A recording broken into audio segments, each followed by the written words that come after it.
Hello guys and welcome back to our YouTube channel.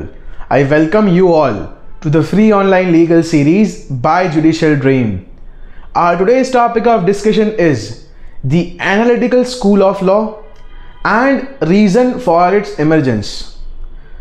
Furthermore, we will also discuss the Jeremy Bentham's utilitarianism. So now without further ado, let's look into the PPT.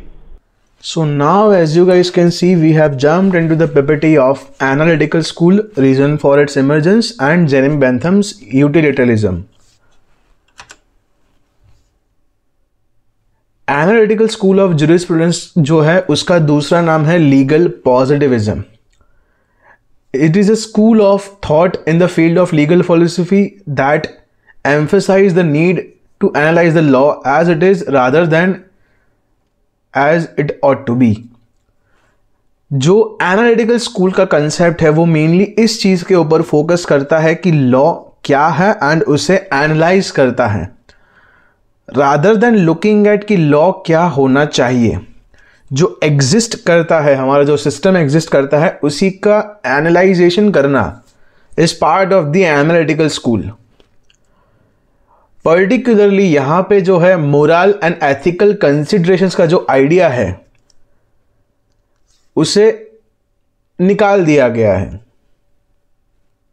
यहां पे जो exist करती हैं चीजें and जो सभी के लिए परफेक्ट है उसी को एनालाइज किया जाता है.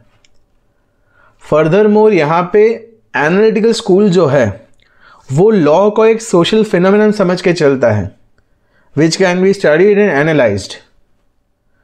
एंड इस पर्टिकुलर थियरी को देने वाले एंड उसे एक्सप्लोर करने वाले सबसे पहले जो आते हैं वो है John Austin, later on HLA heart and last में जेरेमी बेंथम. इन सभी ने मिलके इस एनालिटिकल स्कूल ऑफ जुरिस्प्रूडेंस का जो है अच्छा खासा ग्रोथ किया है एंड एक्सपेंशन भी किया है. ठीक है,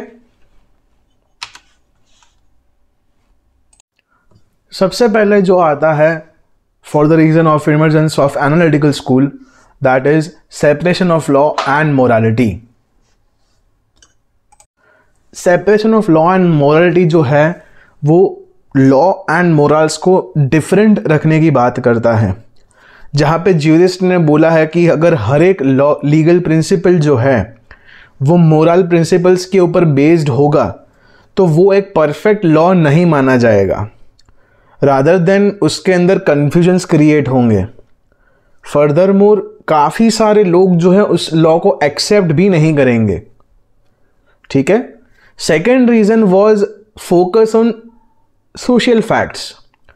यहाँ पे एनालिटिकल स्कूल जो है वो इस चीज़ के बारे में बात करता है दैट लोगों के अंदर लॉ के बारे में किस प्रकार की थिंकिंग चल रही है उसका एनालाइजेशन करना, उन सभी चीज़ों को गवर्न करने के लिए प्रॉपर इंस्टीट्यूशंस को जो है एस्टैब्लिश करना, इन सभी चीज़ों को एनालाइज करके लॉ को वो जैसा है उस हिसाब से समझ के एनालाइज करके उसे बेहतर बनाने का ट्राई किया जाए. Third reason is sources. अभी पर्टिकुलर कोई भी एक प्रकार का लॉ जो होता है वो एज ऑफ नाउ पार्लियामेंट के थ्रू आता है. अर्लियर टाइम पे किंग्स रूल, जहाँ पे राजा के बोले गए शब्द वो लॉ बन जाते थे. एनालिटिकल स्कूल ने इस चीज़ पे ज़्यादा फोकस किया कि कौन सा लॉ कौन सी जगह से आ रहा है उसे उस हिसाब का इम्पोर्टेंस देना चाहिए. Let's say if a particular law has been enacted bye a parliament then it is a valid law and we should ओबे it the way it is. अगर सपोजिवली सुप्रीम कोर्ट ने एक नया डिसीजन दिया है on a particular topic but we are not happy with it, we don't want to follow it, so technically it is just a judgement, not a law that we have to follow it unless and until there are certain guidelines which are issued. So उस चीज़ के सामने जो है हम उसका importance कम भी रख सकते हैं. हाँ, अगर सपोजली उस जजमेंट के ऊपर फ्यूचर में कोई लॉ बनता है then we have to obey it because it is coming from the parliament. Second thing is descriptive nature. बाकी सारे जो स्कूल ऑफ लॉ जुरिस्प्रूडेंस थे वो जो है लॉ को परफेक्ट बनाने के लिए फ्यूचर टेंस में बात करते थे, दैट लॉ ऐसा होना चाहिए, लॉ इस प्रकार का होना चाहिए। वेदर एनालिटिकल स्कूल ये कहता है कि जो एग्जिस्ट करता है उसकी तो कोई स्टडी कर नहीं रहा है। क्या पता अगर हम इसी एग्जिस्टिंग लॉ की स्टडी करके उसे एनालाइज करके उसे यहीं से बेहतर बना सकते हैं, rather than thinking about the future की लॉ ऐसा होना चाहिए, लॉ वैसा होना चाहिए। ठीक है। One of the last reason for the growth of analytical school of law is critic of natural law. हमारा जो नेचुरल लॉ है वो एक काफ़ी पुराना कंसेप्ट है कि जहाँ पे हर एक लॉज को on the base of morals के ऊपर बनाया जाता था कि लोगों की थिंकिंग क्या है, उनकी मोरालिटी क्या है, उनका रेशियो निकाल के जो है एक पर्टिकुलर लॉ को एनेक्ट किया जाता था। बट एनालिटिकल स्कूल जो है स्ट्रिक्टली इसके अगेंस्ट में है, जहाँ पे जैसे हमने फर्स्ट रीजन में देखा that law and morality should be different from each other, उन्हें हमें मिक्स नहीं करना चाहिए। अदरवाइज कुछ लोगों का मोरल एक अलग बात बोलेगा, कुछ अलग लोगों का मोरल कोई दूसरी बात बोलेगा। अभी इन दोनों चीज़ों के ऊपर तो एक साथ लॉ बनाया नहीं जा सकता है। सो लोगों की जो थिंकिंग है उस पर फोकस ना करके एक्चुअल में जो नीड है उसके ऊपर ज़्यादा फोकस किया जाए, तब जाके हम जो है एक परफेक्ट लॉ को बना सकते हैं। ठीक है। Purpose of analytical school of jurisprudence, इन लोगों का मेनली एक ही फंक्शन था कि जो हमारा एग्जिस्टिंग लॉ है उसे इवैल्यूएट करना, उसे समझना एंड वो क्या एक्चुअल में सोसाइटी के अंदर किसी एक प्रकार की इफेक्ट डाल रहा है या नहीं उसे चेक करना। अकॉर्डिंग टू साल्मंड, एनालिटिकल जूरिस्प्रूडेंस जो है वो हमेशा कंसेप्ट ऑफ लॉ से डील करेगा। फर्दरमोर जो हमारा सिविल लॉ है and other forms of law है, इन दोनों के बीच में किस प्रकार का रिलेशनशिप बैठता है उस चीज को एग्जामिन करेगा। फर्दरमोर इस पर्टिकुलर चीज को लाने से जो है हमारे एग्जिस्टिंग सिस्टम के अंदर ही बेटरमेंट लाया जा सकता है। जो हमारा एडमिनिस्ट्रेशन ऑफ जस्टिस है, जो हमारे स्टेट के लोग हैं, उनके अंदर भी बेटरमेंट लाया जा सकता है।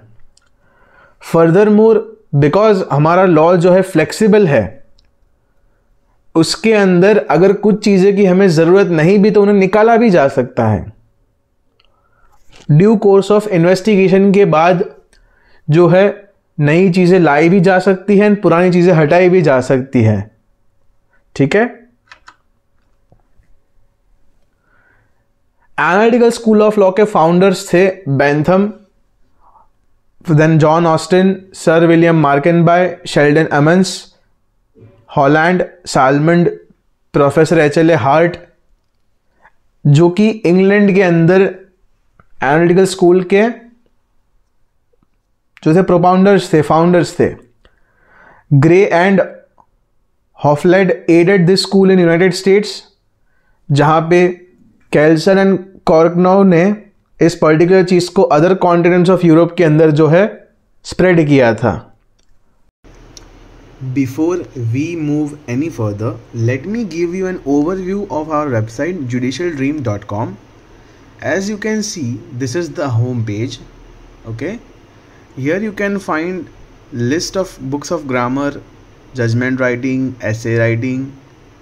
Okay, as well as you will find certain model answers. Let's say this is for the damnum sine injuria, which we have covered in the video series. All right, so here you will find the introduction and many other things. Okay, then if you have to go for a mock test, you can just simply click on the prelims or the mains. Let's say we just want to click on prelims subject wise MCQ, that is common intention. So you will find MCQs for topics and many other things on our website. And now let's get back to the lecture. अब आ जाते हैं utilitarianism के ऊपर। ये एक ऐसी theory है जो मोरालिटी के ऊपर काम करती है कि जहाँ पे हैप्पीनेस और प्लेजर को एंड जो एक्शंस लिए जाते हैं विच कॉजेज अनहैप्पीनेस और हार्म, इन दोनों चीज़ों की बात की गई है। When directed toward making a social, economic or political decision, this philosophy would aim for the betterment of society as a whole। कि जहाँ पे एक पर्टिकुलर चीज़ की इफ़ेक्ट देखी जाएगी, लेट्स से कल उठ के एक नया लॉ पास किया जाता है, उस चीज़ के ऊपर लोगों की राय क्या है, लोग उससे खुश हैं या उससे खुश नहीं हैं, उसके बेसिस के ऊपर भी लॉ का एनालाइजेशन किया जा सकता है। एंड यही इस थियरी का मेन पार्ट है। ठीक है, जेरेमी बेंथम जो थे, he was a British philosopher, a legal theorist and a social reformer who is best for developing the ethical theory of utilitarianism. कि जहाँ पे ये पूरा का पूरा जो कंसेप्ट है regarding the consequences of a particular action, कि क्या उस चीज़ के अंदर से हम मैक्सिमम हैप्पीनेस या प्लेजर ले रहे हैं लोगों से, क्या लोग खुश हैं इस डिसीजन से, इन सभी चीज़ों की बात जो है जेरेमी बेंथम ने की थी उनकी थियरी के अंदर। ठीक है, इसके की फीचर्स, जहां पे सबसे पहला जो है की फीचर निकल के आता है, that is principle of utility, जिसे जेरेमी बेंथम खुद ने ऐसा बोला था that it is the greatest happiness principal. कि जब कभी भी किसी भी एक प्रकार का लॉ जो है जिसे एनेक्ट किया जाता है which is in the favour of moral of masses, कि जहाँ पे काफ़ी सारे लोगों की थिंकिंग एक ही चीज़ की तरफ डायरेक्शन करती है, हम वो चीज़ लेके आते हैं, देन लोग उस चीज़ से काफ़ी खुश हो जाते हैं। जैसे कि लीगलाइजेशन ऑफ LGBTQ कम्युनिटी, कि उस चीज़ की वजह से काफ़ी लोग खुश हो गए थे, because now they can be part of the society as a whole, rather than लोग उन्हें अलग तरीके से देखें। ठीक है, सेकेंड की feature would be quantitative hedonism, जहाँ पे जेरेमी बेंथम ने अपना खुद का एक मेजरमेंट लिया था दैट किसी भी एक लॉ की इफ़ेक्ट को जो है हम एक इंटेंसिटी से, एक ड्यूरेशन से जो है कैलकुलेट कर सकते हैं। क्या ये पर्टिकुलर डिसीजन जो है वो लोगों में मैक्सिमम हैप्पीनेस दे रहा है या नहीं, अगर दे रहा है तो कितने टाइम तक दे रहा है, अगर वो लोगों को खुश नहीं कर रहा है तो किस एक्सटेंट तक खुश नहीं कर रहा है, मतलब वो किस एक्सटेंट तक एक खराब लॉ बनाया गया है। ठीक है, जहां पे थर्ड की फीचर है फिलोसॉफिक कैलकुलस।